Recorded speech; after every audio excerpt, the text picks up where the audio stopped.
Good morning. I am coming to you for Gina's baking time. I know I've done a lot of baking so far this year, but you know what? That's what I love to do. So I went into the cherries recipes from the kitchen of Christine and Palmy Hannison again. And my mother actually has a recipe in here. It is for rhubarb cake supreme. And it looks pretty easy, so I'm going to try it this morning. I know rhubarb is not in season, but I was able to go to one of the grocery stores and get some frozen rhubarb. And it's a little chunkier than I think this recipe likes, but I'm still going to use it. So what it calls for is a cake mix, a plain cake mix, white cake mix, or a yellow cake mix. And this morning I am using a yellow cake mix. Yellow cake mix, Betty Crocker. Because I've been told I'm the Betty Crocker. And sorry everybody, I just have to open this here. So it just comes nicely sliced. So yeah, it really has made, if I'm craving rhubarb, it really has made my life a little simpler. So it uses the cake mix, and what you do is you make the cake mix as you would normally do. So we're going to jump into cake mix. And I have already pre-measured the oil, the water, and the eggs. So it's the yellow cake mix, a half of a cup of oil. In this case, I am using vegetable oil. And let's just turn it on just a little bit. 1 cup of water, and I'm using per box instructions. 1 cup of water, and I'll let that go a little bit. And 3 eggs. And as you can see, this time I cracked them first, which was a good idea because I did get a little piece of the egg in there this morning.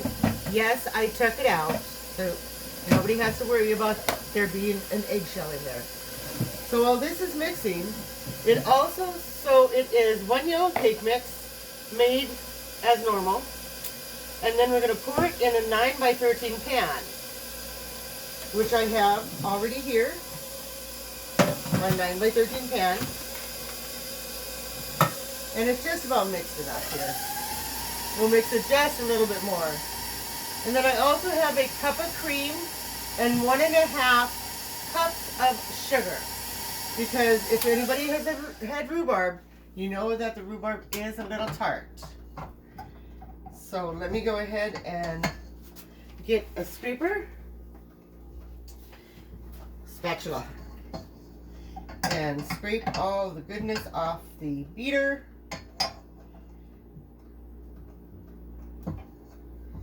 And I'm not using a whisk for this, I'm using the paddle. And yay, I got it all over. And now we're just gonna, you might have to mix it just a little bit because there may still be a little bit of the box mixture on the bottom, which there was in this case, but I'll just mix it in with the rest. And it doesn't say anything about to grease and flour the pan. I am using a non-stick 9 by 13 pan for this, so it should be okay. And I'm just going to spread it out just so it gets into all of the corners. And I'm going to mix in this flour just a little bit. And I'm sure some of you are wondering, what if Harvey and I eat all this? No, we do not eat all this. So now I'm going to sprinkle the rhubarb. Yeah, I was channeling my mother this morning and just wanting a little bit of taste of home. So I remember Mom making something similar to this. So as you can see, it calls for 3 cups, but it's about 3 cups. So there's the cake mix and the rhubarb. So let me go ahead and mix this cream. And I'm just using regular heavy whipping cream. I'm sure If you wanted to, you could use fresh cream. So I'm just stirring up the sugar and the cream. It also calls for walnuts, but I'm not a walnut kind of girl.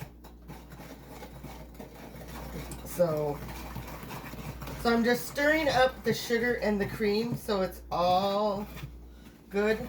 The oven will be preheated to 350.